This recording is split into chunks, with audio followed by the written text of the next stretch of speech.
کیا حال ہے نہیں ناشتہ کیتا ہی سویر دا کیونکہ کھانا کھایا ہاں الحمدللہ ہائی بل آ گیا بجلی آ گئی ہے وہ گھر میں یہ راشن مدرسے میں یہ ضروری ہے پہلے تو یہ ایسے کماتے تھے ناچ گا کے اب انہوں نے مدرسہ بنا کے یہ طریقہ انہوں نے کمائی کر رکھ لیا اچھا کیا بیٹا تم نے یہ فیلڈ چھوڑ دی تم نے دوسرے کہتے ابھی تو کمانے کا وقت تھا اب یقین کریں سہجی یہ میں نے سورہ سین کو ایسے سینے سے لگایا میں نے جب بھی آج بھی میں جب بھی اپنی ضرورت کے لیے مدرسے کی ضرورت کے لیے جب بھی میں نفل پڑھ کے اللہ سے مانگو اللہ ضرور عطا فرماتے. آپ نے بتایا تھا کہ آپ ہیرا منڈی میں بھی رہے ہیں, ہیرا منڈی کب گئے تھے؟ میرا نا جو گھر تھا نا وہ مون روڈ چونک میرے ددیال کے رہنے والے تھے تو وہ قریب ہی ہیرا منڈی کا بازار تھا. میری گرو وہیں کی تھی, میں نے وہیں سے اپنا وہ سارا گانا سیکھا کتھک کلاسک سیکھا ہوا.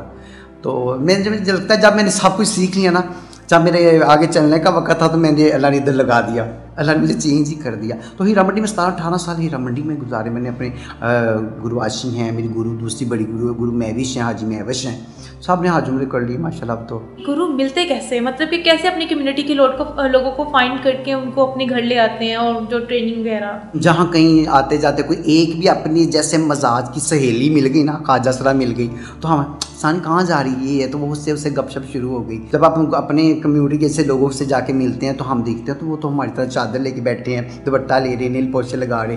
تو وہاں پہ جا کے نا لگتا ہے اب آزاد ہوں میں ان کے پاس آ کے, میں نے اپنی ساری خواہشیں پوری کرنی ہیں, پوری عورت بننا ہے, بال رکھنے ہیں, یہ تو پورا ہی وہاں پر اوپن ہو کے اپنے ایکٹیویٹیز کرتا ہے. کیا آپ نے باقی خواجہ سرا کی طرح اپنا گھر چھوڑ دیا تھا اور اپنی کمیونٹی کے لوگوں میں اپنی زندگی سمجھی تھی؟ نہیں, مجھے اپنے ماں باپ سے بڑی محبت تھی, میں نے نہیں چھوڑا ان کو. ہاں 2-3 دن باہر رہنا فنکشن کرنے, اپنے گرو کے گھر بھی آنا جانا, لیکن مجھے اپنی ماں سے بہت محبت ہے. میں نے اپنے اب اور پہلے کی زندگی میں کتنا فرق دیکھ رہے ہیں؟ اب تو لگتا ہے میں واقعی دنیا میں ہوں اور اب تو لگتا ہے کہ بہت سکون ہے. آپ کے ساتھ آپ کے ساتھی تھے جو آپ کے ساتھ آپ ہی کی کمیونٹی کے, جو آپ کو جس نے موٹیویٹ کیا ہو کہ یار اس کو چھوڑ کے ادھر آ جاؤ؟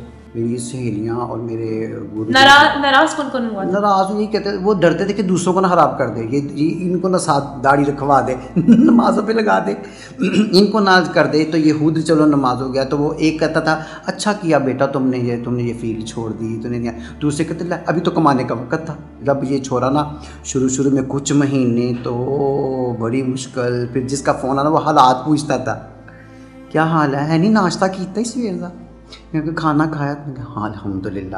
یہ مدرسے کا خیال کیسے آیا, کن لوگوں نے مدد کی آپ کی اس وقت؟ اصل میں ہم ہیرا منڈی میں بیٹھے ہوئے تھے, ہم 2-3 سہیلی, وہ بھی نمازی بن چکی تھی میری سہیلیاں اپنی. وہاں بیٹھے تو ہمارا نا کوئی درسگاہ ہی نہیں تھی, ہم جائیں تو کسی قاری کے پاس جاتے تو شرم آتی تھی. ظاہر ہے فزیک کا چہرے بالکل بال نیٹ اینڈ, تو چہرے پہ بال کوئی نہیں, اور بھی سہیلیاں تھیں. تو اب وہاں بیٹھے کہ یار ہمارا کوئی تو مدرسہ ہو, پورے لاہور میں کوئی نہیں, آؤٹ آف سٹی کوئی نہیں ہے, کہیں تو ایسا کوئی قاری ہمیں پڑھائے جو. وہاں بیٹھے ہم نے سوچا کہ ہم نے ایک مدرسہ بناتے ہیں, تو وہ ہم نے رینٹ پہ گھر لیا. رینٹ پہ وہاں پہ ہم نے ایک قاری سے, میری مسجد کا ایک لڑکا تھا ابھی حفظ قرآن کیا ہی تھا, قاری نبیل ان کا نام. تو میں نے اس کو میں کہا بابو ہم خواجہ سراؤں کو پڑھا لو گے تو کہتے جی پڑھا لوں. میں کہا ہم تمہیں ہدیہ دیں گے, تو کہتے ہیں ہاں میں پڑھا لوں گا.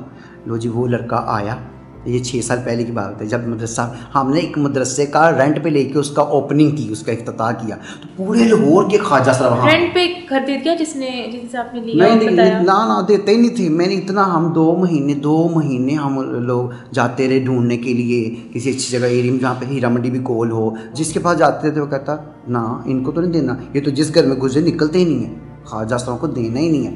پھر وہ اللہ سبحانہ کو نظام تو چلاتا تھا نا. پھر ایک بھائی تھے, بھائی جوید اقبال ان کا نام, تو کہتا میرا گھر لے لیا چھوڑو. تو ہم نے وہ رینٹ پہ لے لیا, وہاں ہم نے ایک مسلے کی جگہ بنائی, تو مدرسہ سٹارٹ ہو گیا. اب تو اللہ نے مجھے اپنا دے دیا, تو ہمیں کچھ لوگ ہدیے بھیجتے رہتے ہیں. تو مجھے ایک خوف ہوتا تھا کہ مسجدوں میں تو چندے لگے ہوتے ہیں, کرتے ہیں, ٹھیک ہے بہت اللہ پاک ان کو عطا فرمائے. لیکن مجھے اپنی ذات سے یہ لگتا تھا کہ میں اگر یہ مدرسہ بنا کے لوگوں سے سوال کرنا نا, میں نے ہائی بل آ گیا, بجلی آ گئی ہے, وہ گھر میں یہ راشن مدرسے میں یہ ضروری ہے, مدرسے کے نام پہ بہت سے لوگ جو ہے اس طرح فنڈز اکٹھا کر رہے ہیں. لیکن مجھے پتہ نہیں, میں اپنی بتاتا ہوں, ہاں سب لوگ حق پہ ہیں, لیکن مجھے شروع سے تھا کہ لوگ کہیں گے کہ پہلے تو یہ ایسے کماتے تھے ناچ گا کے, اب انہوں نے مدرسہ بنا کے یہ طریقہ انہوں نے کمائی کر رکھ لیا. میرے استاد جی جواد وسیم صاحب, جب میں نئے تبلیغ میں ان ہوئے نا آنا جانا شروع کیا دین کے ماحول میں, تو مجھے کہنے کہ بیٹا ساری زندگی تم نے اپنے فن سے کمایا, تو مشوق رہ چکا ہے, ہیرا منڈی میں تیرا نام ہے, ہیں بلی کے نام سے جانتے ہیں، تجھے تیری گرو موجود ہے، تو بیٹا اب تم دین میں آگے اب تم لوگوں سے سوال نہ کرنا کہ ہائے میرے کو کپڑے نہیں ہے، میرے کو جوتا نہیں ہے، یا تو کسی سے نہ کرنا.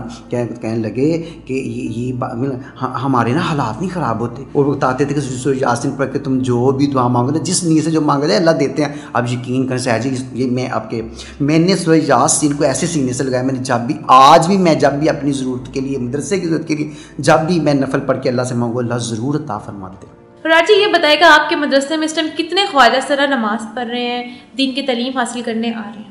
جی 6 سالوں میں تو الحمدللہ کہہ رہے ہیں کہ 200-300 تقریباً خواجہ سرا ہم سے اپنا طہارت و پاکیزگی سیکھ کے گئے، نماز سیکھ کے گئے، قرآن سیکھا. اور جو آؤٹ آف سٹی کے تو پھر ہم نے ان کو اتنا گائیڈ کر دیا کہ اپنے شہروں میں جا کے وہ قرآن سیکھنے لگ گئے. اس وقت درس گاہ میں ماشاء اللہ ابھی بھی 50-60 لوگ موجود ہوتے ہیں، اور جمعے میں سب سے زیادہ ہمارا مجمع ہوتا ہے.